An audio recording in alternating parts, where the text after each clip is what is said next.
Astaghfirullah. Bismillahirrahmanirrahim. Assalamualaikum warahmatullahi wabarakatuh. Alhamdulillah wassalatu wassalamu ala Rasulillah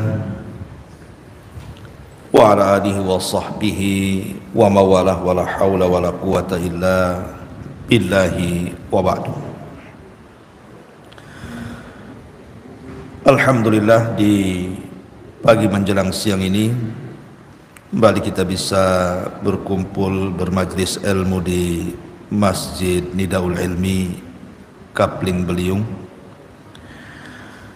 Salawat dan juga salam kita hadiahkan kepada Rasul kita Nabi besar Muhammad sallallahu alaihi wa ala alihi wasallam. Ma'asyiral muslimat yang dimuliakan Allah Subhanahu wa taala, pembahasan di pagi menjelang siang ini kita akan membahas tentang wanita-wanita yang dilaknat Allah Subhanahu wa taala dan terancam tidak mendapatkan rahmat Allah, bahkan terancam tidak akan masuk ke dalam surga. Siapa wanita-wanita yang terancam dengan ancaman Allah dan Rasulnya ini?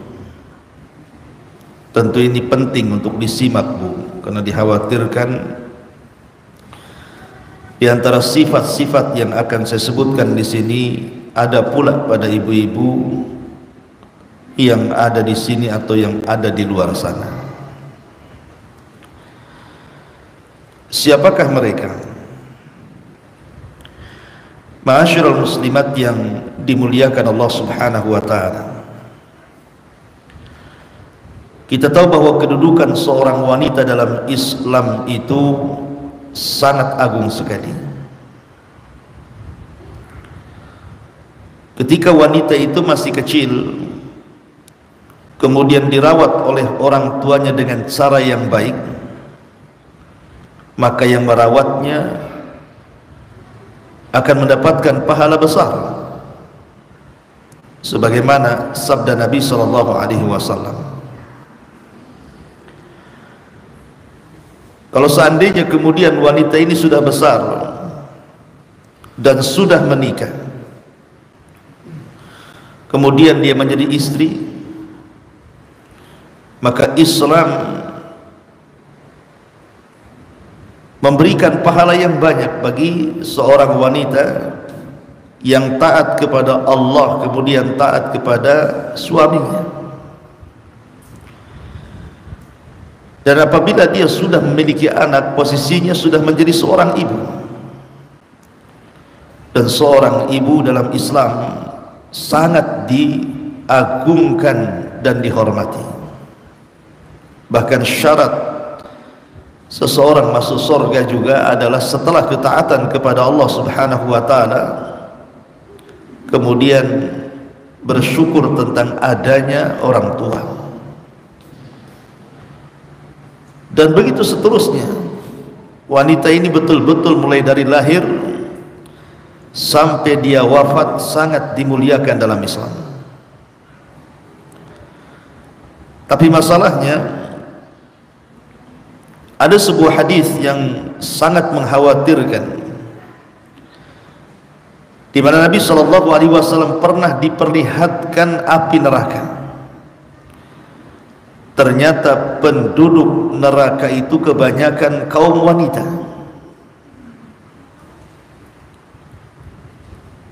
Bertolak dari hadis inilah kita akan mencoba menggali tentang sifat-sifat wanita,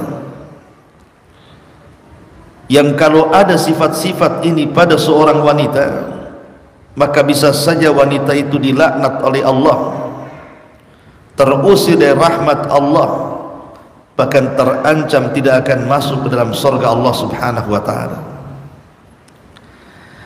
Ma'asyiral muslimat yang dimuliakan Allah Subhanahu wa taala, tidak memperpanjang mukaddimah, karena sifat-sifat ini akan banyak kita sebutkan, hampir 30 lebih sifat wanita-wanita yang terancam dengan ancaman Allah dan Rasulnya ini.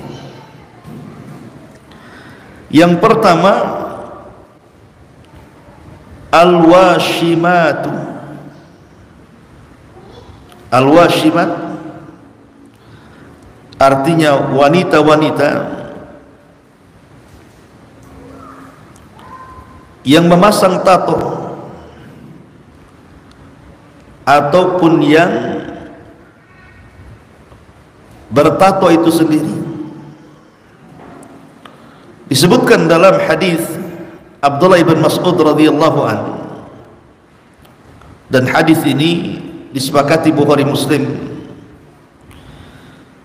Kata Nabi sallallahu alaihi wasallam, la'anallahu al-washimati wal mustawshimat.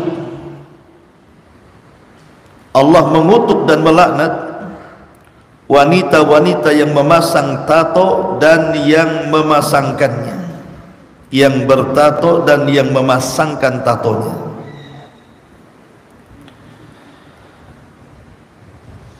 Dan hari ini kita lihat banyak wanita-wanita yang mereka jauh daripada hidayah, seolah-olah mereka memasang tato di badan mereka itu seolah-olah biasa. Bahkan sebagian mereka beralasan untuk kecantikan. Cantik dari mana? Wanita ini dilaknat Allah. Bahkan sebagian para ulama memasangkan tai lalat saja, hukumnya itu haram, tidak boleh. Ibu tidak punya tai lalat nih, tengok ada artis punya tai lalat pula di pipinya,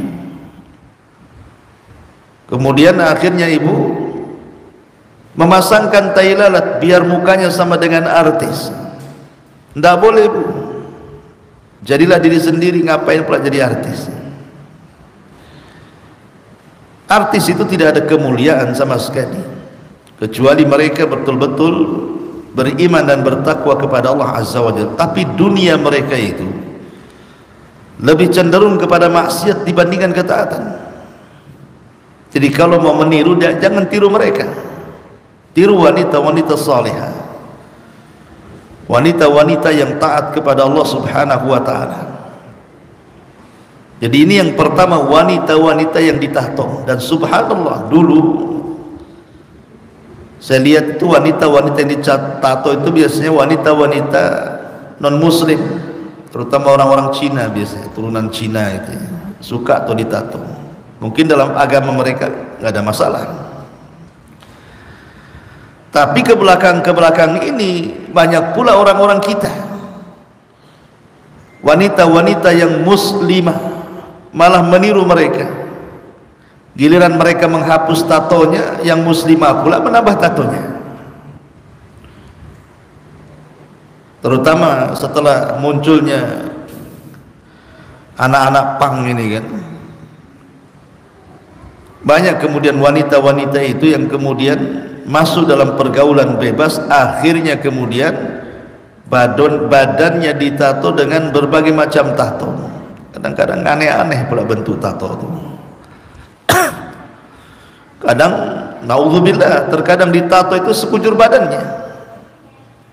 Padahal tato ini kan sakit juga tuh kalau ditato itu, karena dia bukan dilukis di badan, dilukai kan gitu. Maka wanita-wanita yang bertato ini bertakwalah kepada Allah. Dan kalau sudah terlanjur kemudian Anda memiliki tato, maka hilangkan tato itu sebisa mungkin. Kecuali kalau memang tato itu permanen dan tidak bisa dihilangkan kecuali dengan cara yang menyakitkan dan membahayakan, sebaiknya tidak perlu dihilangkan, tapi tutuplah tato itu dengan pakaian, supaya orang tidak tahu bahwa di badan dia itu ada tatonya. Cukuplah dia dan sejarah dia saja yang tahu, orang lain jangan ada tahu bahwa dia ada tatonya. Karena ini wanita-wanita yang bertato dan yang mentato, dua-duanya dilaknat. Ini yang pertama. Kemudian yang kedua, an-namisah. Yang kedua adalah an-namisah. Apa itu an-namisah itu? An-namisah adalah orang yang mengerok bulu halis. Kan ada tubuh wanita-wanita yang halisnya sudah bagus-bagus Allah taruh di situ. Dikerok pula, Bu, diganti spidol sama dia. Iya, kalau spidolnya permanen, Bu, tak permanen pula kena hujan. Kan masalah itu, Bu. Maka Nabi SAW mengatakan, la'anallahul mutanammisat. Allah Subhanahu wa ta'ala melaknat orang-orang yang mengerok bulu halisnya. Masyarul muslimat yang dimuliakan Allah Subhanahu wa ta'ala, memang terjadi silang pendapat tentang bolehkah seorang wanita mengerok bulu halisnya kemudian menggantinya dengan tinta dan yang semacamnya kalau untuk urusan kecantikan di depan suaminya. Ada sebagian membolehkan, tapi dengan catatan izin dari suaminya dan hanya untuk suaminya. Tapi sebagian para ulama seperti Imam Nawawi rahimahullahu ta'ala sangat keras tidak boleh, walaupun untuk suaminya tidak boleh, karena zahir hadisnya seperti itu. Tidak boleh mengerok bulu halis. Tapi kalau seandainya mungkin merapihkannya saja, kan ada bulu halis itu kadang-kadang ada 1-2 bulu itu panjang sehingga kena matanya. Ya tidak apa-apa dirapihkan karena kan memadaratkan. Tapi sekarang bulu halis itu tidak ada madarat bagi dia. Karena ingat bahwa Allah Subhanahu wa ta'ala sudah menciptakan masing-masing kita itu sesuai dengan kadar kita. Laqad khalaqnal insana fi ahsani taqwim. Sungguh kami telah ciptakan manusia itu sebaik-baik bentuk. Maka ketika Allah Subhanahu wa ta'ala meletakkan halis di mata-mata ibu itu sudah sebaik-baik bentuk, itu Allah yang kehendaki. Begitulah bentuknya. Jangan dirubah lagi. Maka ini wanita-wanita yang kemudian mencukur bulu halis kemudian mengganti dengan tinta atau menanamkan bulu halis, padahal sebenarnya bulu halisnya sudah normal, maka ingat wanita-wanita ini dilaknat oleh Allah Subhanahu wa ta'ala. Naudzubillah. Kemudian yang ketiga, al-mutafallijah, wanita-wanita yang mereka menggesek giginya supaya bagus, merapihkan giginya, padahal giginya sebenarnya normal, tidak ada masalah. Dan hari ini banyak, hari ini hadis ini sudah terbukti 14 abad yang silam. Kita lihat banyak wanita-wanita itu menggunakan bekhel kan hari ini kan, pakai bekhel itu gunanya untuk apa? Bekhel itu coba untuk meratakan atau menggesek gigi supaya bagus, itu untuk apa? Pertanyaannya. Ulama membolehkan merapatkan gigi itu dan menggesek gigi supaya indah, itu maksudnya kalau dalam gigi itu tidak normal. Contoh umpamanya giginya jarang, jadi kalau makan itu loncat pula nasi dari sela-selanya tuh, Bu. Itu kan jarang-jarang tuh. Kan ada kan repot tuh kalau giginya jarang, nanti loncat dari situ nasi yang udah masuk mulut tuh. Lah kalau seperti ini ada apa-apa, karena memang asal gigi nggak mungkin seperti itu. Asal gigi manusia itu kan kita lihat bayi-bayi yang baru tumbuh gigi itu, giginya rapat, giginya rapi kan gitu. Jadi kalau sudah rapat, ngapain pula kemudian dikikir lagi?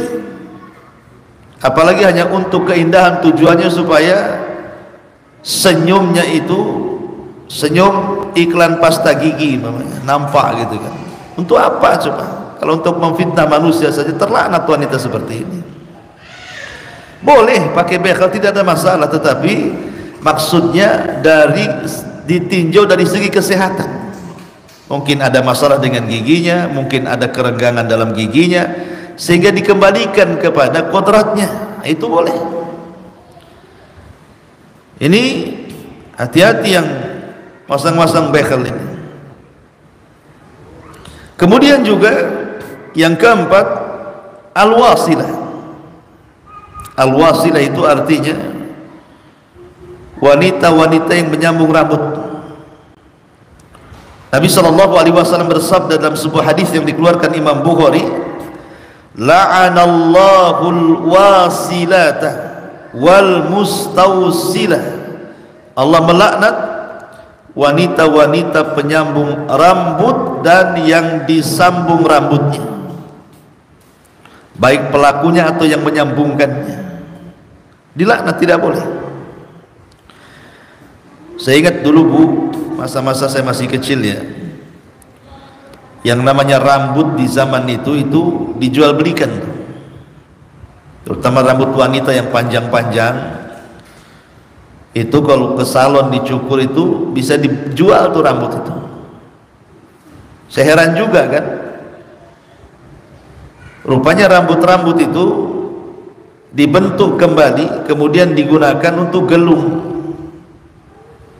Ya, biasanya untuk gelung di atas rambutnya, dibentuk kemudian diletakkan di atas kepala. Itu zaman dulu ya. Tapi zaman sekarang tidak, karena sudah ada rambut-rambut palsu. Rambut-rambut palsu yang kemudian diletakkan di kepala dan warnanya macam-macam. Ada yang merah, ada yang hijau, ada yang macam-macam, kepalangi kan Bu ya. Semua ada di kepala tuh. Bahkan ada yang betul-betul disambungkan dengan rambutnya. Alasannya untuk kecantikan. Ya, memang wanita perlu cantik, tetapi kecantikan seorang wanita itu dilihat dari unsur syariat, bukan unsur hawa nafsu. Maka hati-hati, jangan menyambung rambut,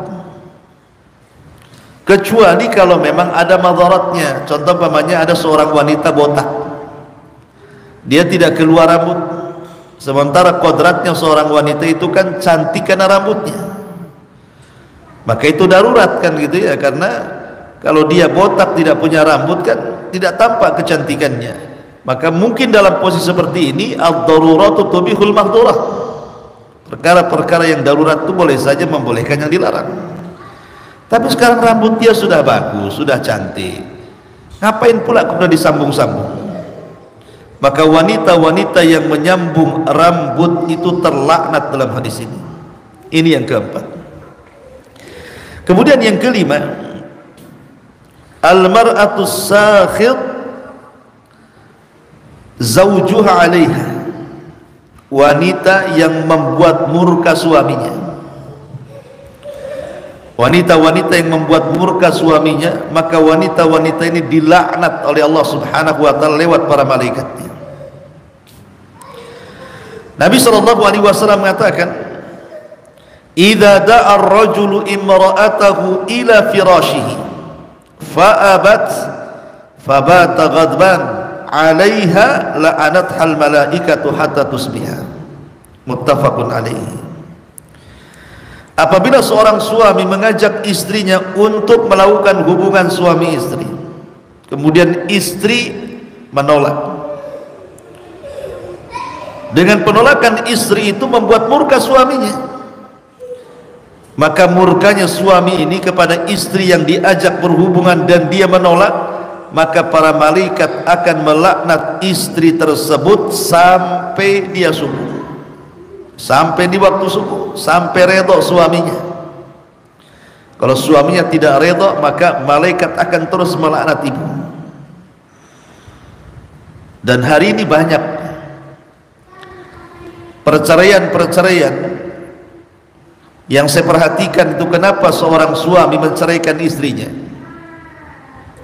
Itu salah satunya adalah faktor biologis, karena selalu tidak mendapatkan keinginannya, padahal tujuan dia menikah itu untuk melampiaskan hasratnya.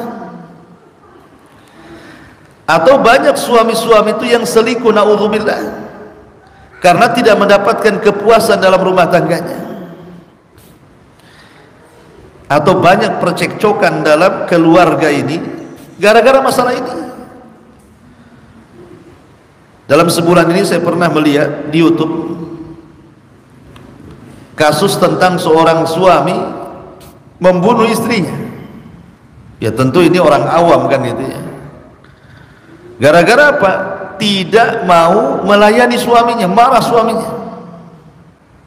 Ini kan akhirnya memicu apa? Ketegangan dalam rumah tangga, kecekcokan dalam rumah tangga, bahkan sampai terjadi perceraian, bahkan sampai terjadi pembunuhan. Coba kan? Itu di dunia tuh. Di alam lain malaikat justru lebih sadis lagi karena melaknat dia. Kalau sudah melaknat itu kan dijauhkan daripada rahmat. Sementara kita masuk surga itu karena rahmat tuh. Kecuali ibu ada uzur, ibu lagi sakit parah, ibu lagi nifas, ibu lagi haid, ya, atau uzur-uzur syar'i yang lainnya yang ibu tidak bisa melayani suaminya, itu pun harus minta uzur suaminya. Nah ini juga diantara yang harus dipahami. Kemudian yang ke-6, al-mutasyabbihat birrijal, wanita-wanita yang menyerupai laki-laki. Kan banyak bu, ataupun sebaliknya laki-laki yang menyerupai perempuan, yang disebut dengan bencong kaleng tuh bu. Nah itu wanita-wanita jangan seperti laki-laki, karena saya lihat di Batam saja laki-laki banci itu banyak sekali. Lah wanita-wanita juga saya lihat sudah mulai itu. Wanita-wanita itu luar biasa coba. Pakaiannya persis seperti laki-laki. Pakai jeans, pakai levi's, ya kan. Baju ketat-ketat.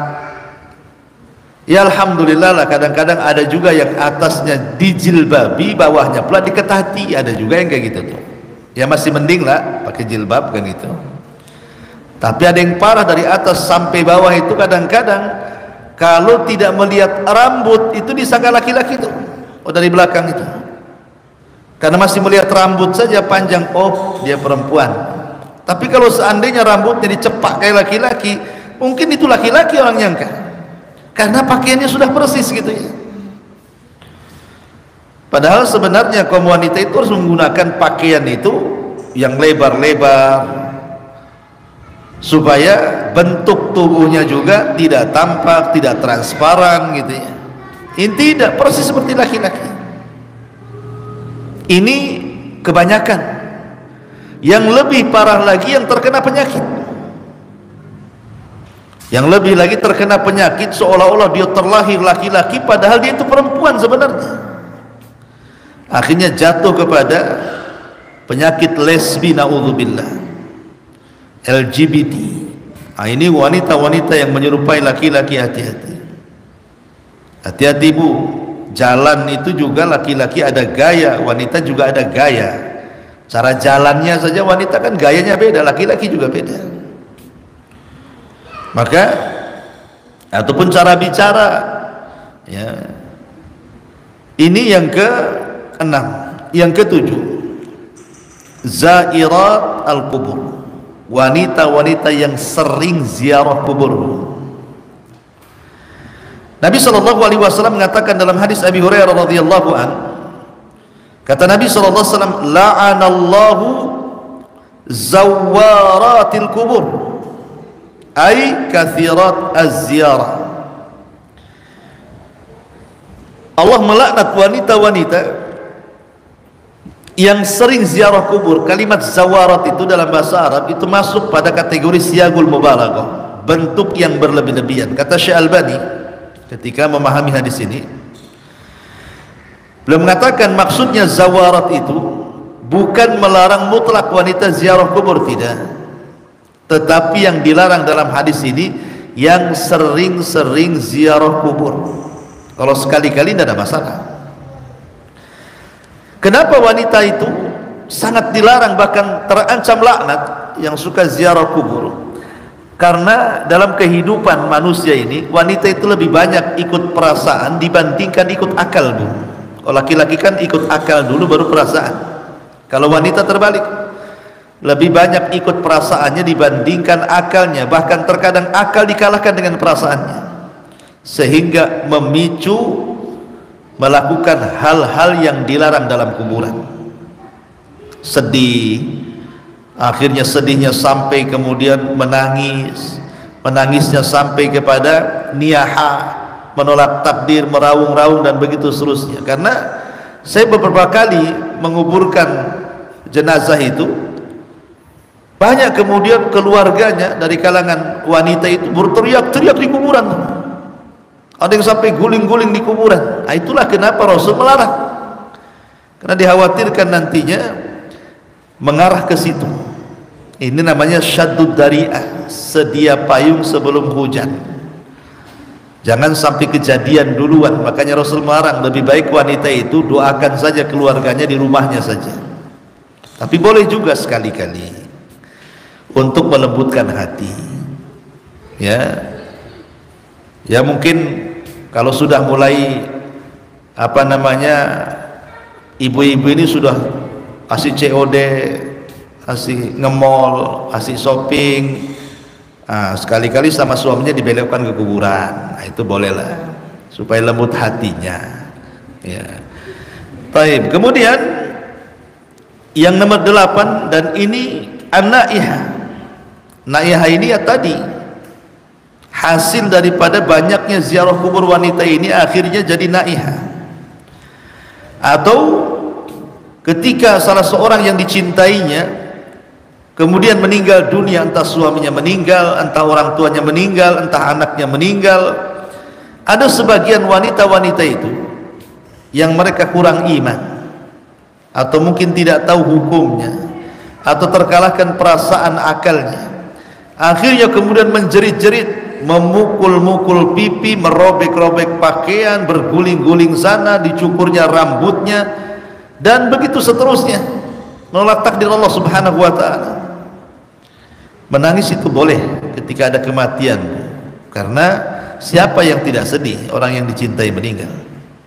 Tapi kalau sampai meraung-raung, memukul-mukul badan, memukul-mukul paha dan pipi, berguling-guling, memotong-motong rambut, ini sudah melampau. Makanya Nabi SAW sampai mengatakan bahwa an-naihatu idza matat wa lam tatub qata Allahu laha thiyaban min qitarani wa dhir'an min lahabin nari.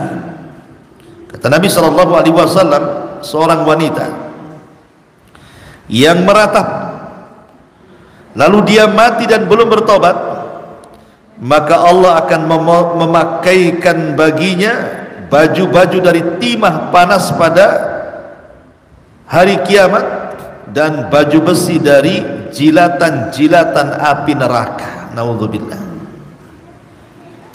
Ya, makanya ibu ini kalau sudah ngaji gini, qadarullah ada keluarganya yang kemalangan, mulai ada orang yang nangis-nangis gak jelas, cepat bu tenangkan orang kayak gitu. Karena saya pernah pengalaman. Jadi saya diundang untuk mentalkin ceritanya. Jadi ada satu keluarga, qadarullah ayahnya itu sedang sakit parah. Jadi dia nelpon saya, Ustaz bisa nggak ke rumah? Bisa, kata. Ada apa? Ini kayaknya ayah saya udah nggak lama-lama, katanya. Datanglah, katanya. Jadi datanglah saya ke situ. Jadi saya coba mentalkin. Ini saya baru duduk nih di samping ayahnya, baru mau mentalkin, wah di luar kamar itu udah menjerit-jerit. Bahkan ada satu anaknya itu yang perempuan itu sudah nggak punya malu, beguling sana beguling sini sampai pakainya terbuka, auratnya nampak. Akhirnya ditenangkan, dimasukkan ke dalam kamar, dikunci dari luar. Tetap dia menjerit-jerit. Ini bapaknya belum mati, masih koma gitu ya. Allah takdirkan setelah saya talkin, memang dia mengucapkan kalimat la ilaha illallah, tapi tak jadi mati pula tuh bapak tuh. Ini udah jerit-jerit anaknya, udah guling-guling, rupanya Allah takdirkan dia sembuh, tak jadi mati. Ya, Allahu alam sekarang gimana. Tapi kan ini belum meninggal padahal. Ada kejadian seperti itu, naudzubillah. Karena ini perkara jahiliyah, tidak boleh. Nabi yang mengatakan arba'un fi ummati min amril jahiliyati la yatrukuhun, kata Rasul. Ada 4 perkara khasnya orang jahiliyah. Apa itu? Al-fakhru bil ahsab, wa ta'nu fil ansab, wal istisqa'u bin nujum, wan niyahatu 'alal mayyit. Membanggakan jasa, kelebihan, kehebatan nenek moyang, mencela nasab garis keturunan, menisbatkan hujan kepada bintang tertentu, dan meratapi mayat. Ini bagian daripada perkara jahiliyah. Maka tirulah seorang wanita di zaman Nabi SAW, namanya Ummu Sulaim, istri daripada Abu Talha. Jadi ketika Abu Talha ini pergi, Bu, Allah takdirkan Abu Umair, putranya yang masih kecil belum balik, itu meninggal. Lah suaminya tidak tahu karena sedang safar. Yang tahu Ummu Sulaim, ibunya. Akhirnya keluarga Abu Talha menangis di rumah itu. Apa kata Ummu Sulaim? Keluar kalian. Siapa yang menangisi kepergian putraku, keluar dari rumah ini. Jangan satu atap dengan. Bayangkan bagaimana tegarnya Ummu Sulaim menghadapi kematian putranya Abu Umair. Jadilah wanita-wanita seperti Ummu Sulaim. Kemudian yang selanjutnya adalah yang 9, al-muhallalalahu atau al-muhallalalahu,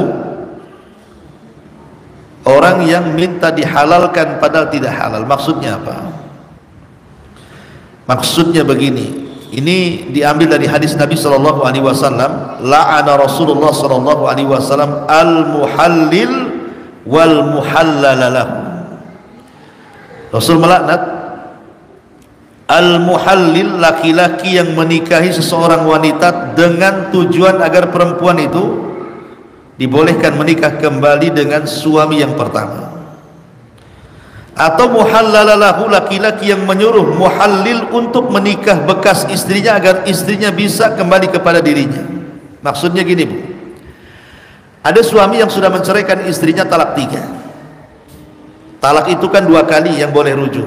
Talak, rujuk, habis itu talak lagi, rujuk lagi.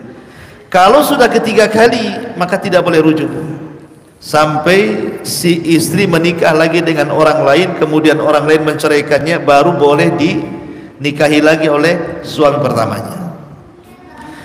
Tapi ada laki-laki itu, Bu, yang mungkin tergesa-gesa menceraikan istrinya sampai 3 kali, kemudian dia nyesel, ingin kembali tapi tidak bisa karena harus menikah lagi dengan orang lain. Akhirnya kemudian dia bayar orang supaya menikah dengan istrinya, pagi akad, malam minta diceraikan. Dan itu banyak sinetron sandiwara kayak gini, Bu. Saya bayar kamu 50 juta, nanti pagi kau nikah dengan mantan istri saya, tapi malam kau ceraikan dia. Akhirnya menikah, betul, paginya akad, malamnya diceraikan, supaya si wanita itu bisa balik ke suami yang pertama. Kan itu syaratnya seperti itu kalau sudah talak 3.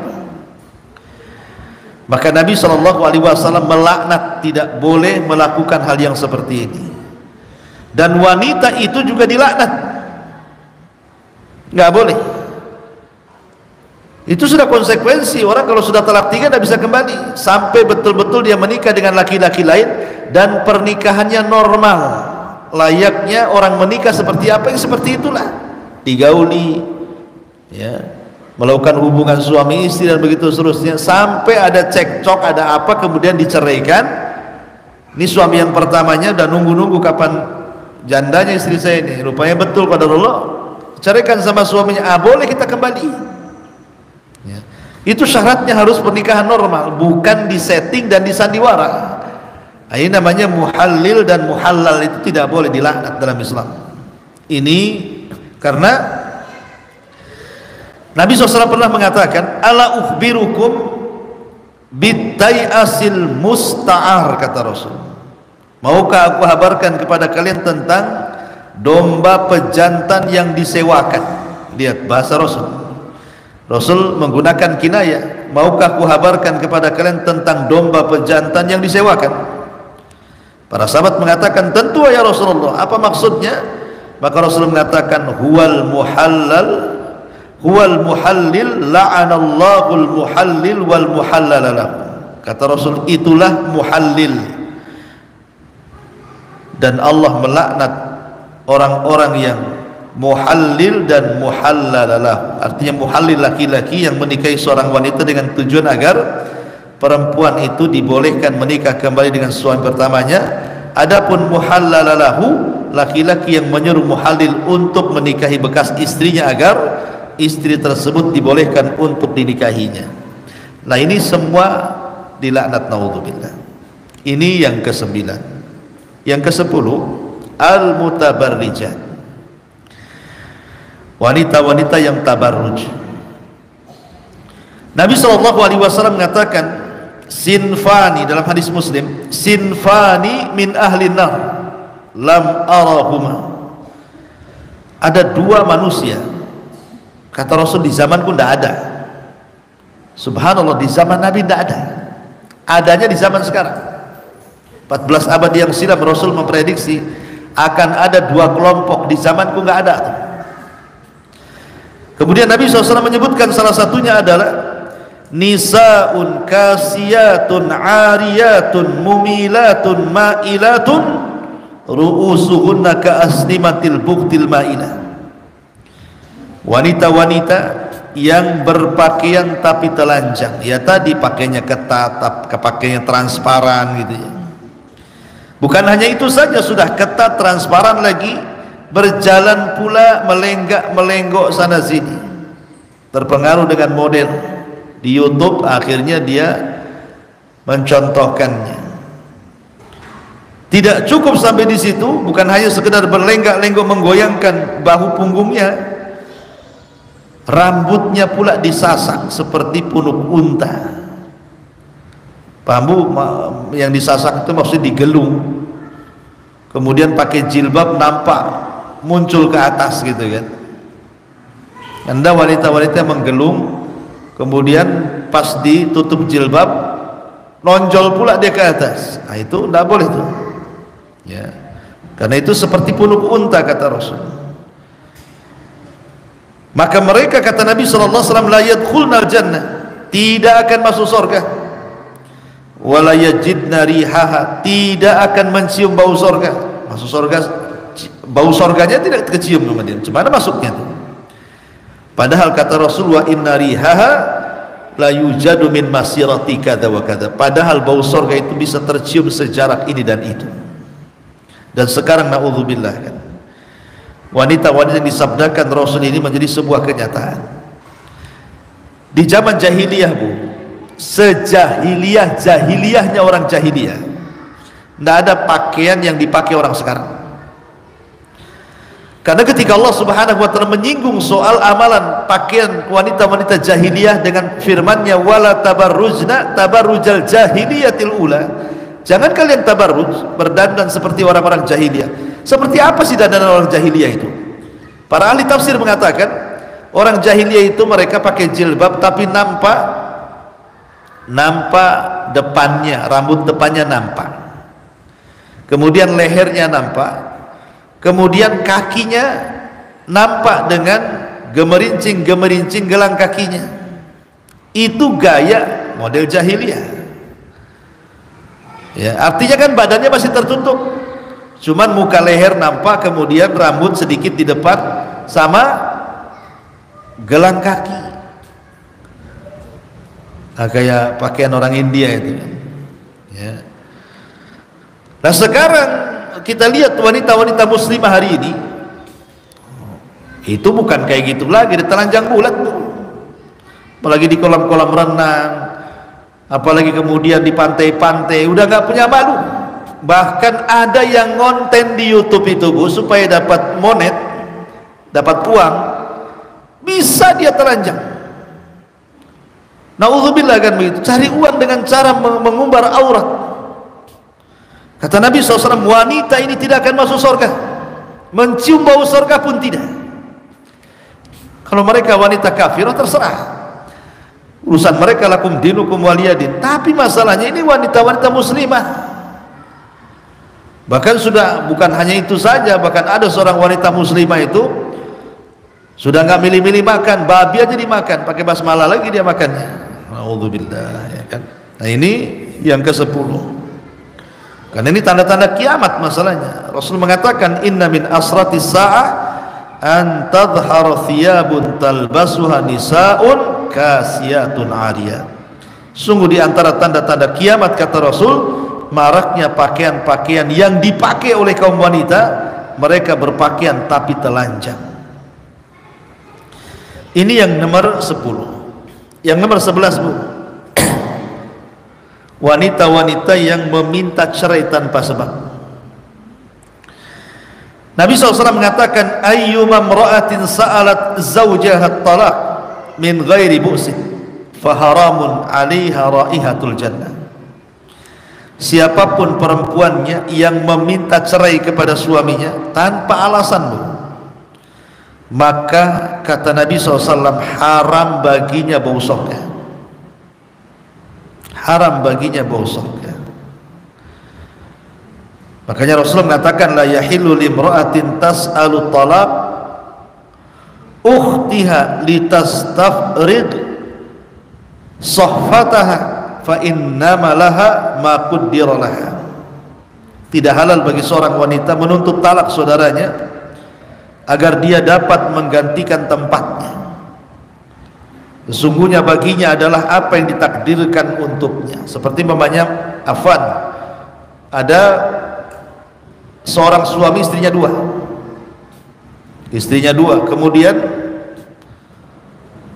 dipengaruhi itu rumah tangganya biar cekcok, diadu domba supaya si istri pertama atau kedua itu meminta cerai kepada suaminya supaya dia menduduki kedudukannya. Tidak boleh, itu sudah takdirnya seperti itu, ya. Maka ini kalaupun terjadi seperti itu, apalagi tidak berpoligami, ibu satu-satunya istri suami, hanya gara-gara masalah sepele tiba-tiba minta cerai. Boleh minta cerai, tidak dilarang. Tetapi kalau ada udzur syar'i seperti suaminya zalim, suka mukul, suaminya tidak sholat gitu ya, suaminya fajir, jahat dan begitu seterusnya, ya mungkin. Tapi kalau sudah tidak taraf seperti itu, maka seorang istri tidak boleh meminta cerai tanpa ada alasan yang jelas, ya, alasannya, ya. Ini yang ke-11. Yang ke-12, wanita yang berlebihan dalam berkabung. Nabi SAW mengatakan, la yahillu limra'atin tu'minu billahi wal yawmil akhir an tahidda ala mayyitin fawqa 3 layalin illa zawj fa innaha tahidda alaihi 4 ashhur wa 10. Tidak halal bagi seorang wanita yang beriman kepada Allah dan hari akhir berkabung atas kematian keluarganya lebih daripada 3 hari, kecuali yang meninggal suaminya. Maka boleh dia berkabung selama 4 bulan 10 hari. Maksudnya begini, Bu, kenapa dilarang dalam Islam itu? Karena ada seorang istri ketika mungkin anaknya meninggal atau orang tuanya meninggal atau orang dicintainya meninggal, itu sedihnya itu sampai berminggu-minggu, berbulan-bulan, sehingga dia malas dandan padahal ada suaminya tuh. Akhirnya dengan berkabungnya itu dia abaikan hak yang wajib kepada suaminya. Makanya kenapa Rasul membatasi 3 hari saja boleh berkabung itu. Habis 3 hari dandan lagi untuk suaminya, layani lagi suaminya. Jangan berlarut dengan kesedihannya. Walaupun yang meninggal itu orang tua atau anak gitu kan, cukup 3 hari saja. Karena ada hak yang lebih besar yang ibu harus tunaikan. Ibu harus melayani suami. Jangan asik terus kemudian terlena dengan kesedihan, karena ibu akan melalaikan hak sebagai istri, itu masalahnya. Yang kedua juga berkabung bisa menjadikan niyahah tadi, menolak takdir, meratapi mayat, itu dikhawatirkan. Ini yang ke-12. Kemudian yang ke-13, wanita-wanita yang mempercayai Dajjal. Maksud Dajjal di sini dukun-dukun, paranormal, bomo-bomo, ya, tukang nujum, ahli ramal, dan begitu seterusnya. Nabi SAW mengatakan, man ata arrafan fasa'alahu an syai'in fasaddaqahu lam tuqbal salatuhu arba'ina yawman. Barang siapa yang mendatangi tukang tanung, dukun, tukang ramal, bomo, dan yang semacamnya, kemudian bertanya sesuatu, belum membenarkan nih, baru bertanya aja nih, maka sholatnya tidak akan diterima selama 40 malam yang kebelakang. 40 hari kita sholat ditolak gara-gara datang ke dukun. Dan biasanya yang banyak datang ke dukun itu perempuan. Ya, ingat, yang banyak datang ke dukun itu perempuan. Sembunyi-sembunyi dia datang ke dukun. Kadang-kadang biasanya datang ke dukun itu kan macam-macam tujuannya, Bu. Ada yang ingin cantik, akhirnya minta dipasangkan susu. Zaman dulu ya, zaman sekarang nggak tahu lah. Biar cantik katanya, datang ke dukun. Atau yang datang ke dukun sakit hati, gara-gara disakiti orang, datang ke bah dukun, bah santet dia bah, buat dia mati bah. Atau gara-gara masalah urusan rumah tangga tuh, masalah rumah tangga, akhirnya ibu datang ke dukun pelet gitu ya, biar suaminya itu nempel kayak perangko aja. Atau sebaliknya, biar suaminya benci supaya cepat diceraikan karena sudah ada yang kedua ya. Macam-macam kan, Bu. Tapi kebanyakan orang datang ke dukun itu jarang laki-laki.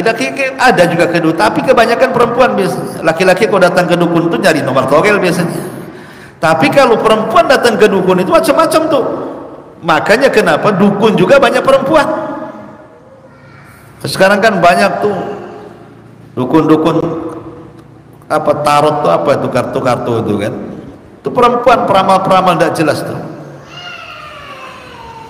Nah, sekarang pula dukun-dukun ini dapat panggung pula sekarang di tengah-tengah masyarakat, masuk televisi, punya channel YouTube, banyak pula penggemarnya. Na'udzubillah, na'udzubillah. Dukun itu dajjal, mereka penyembah iblis. Maka ibu jangan percaya dengan dukun dan jangan pergi ke dukun ya. Masyarul muslimat yang dimuliakan Allah Azza wa Jalla. Ini yang ke-13. Yang ke-14,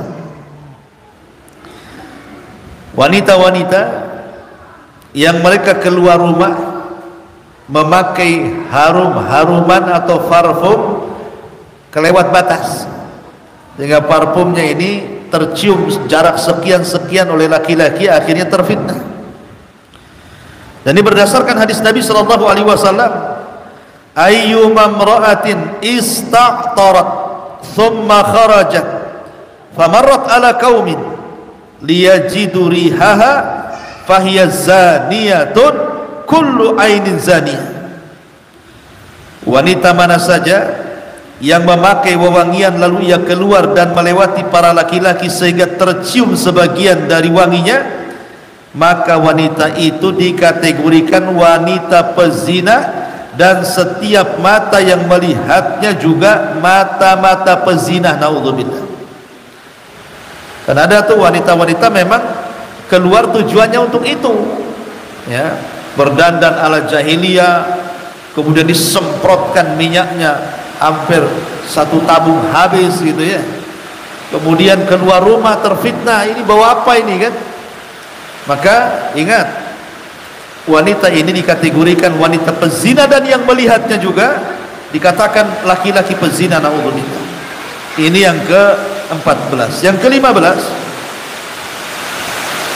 wanita yang safar tanpa mahram.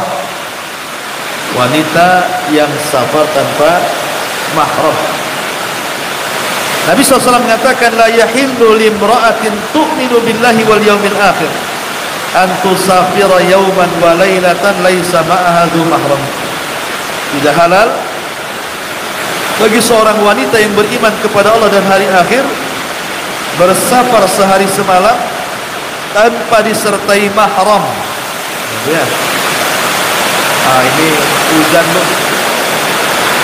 Kita cukupkan sampai nomor 15 separuh ya. Nanti separuhnya kita lanjutkan minggu depan karena suara juga nggak bisa dengar ya. Subhanakallah bihamdika asyhadu an la ilaha illa anta astaghfiruka wa atubu ilaik. Allahu ta'ala alam. Assalamualaikum warahmatullahi wabarakatuh.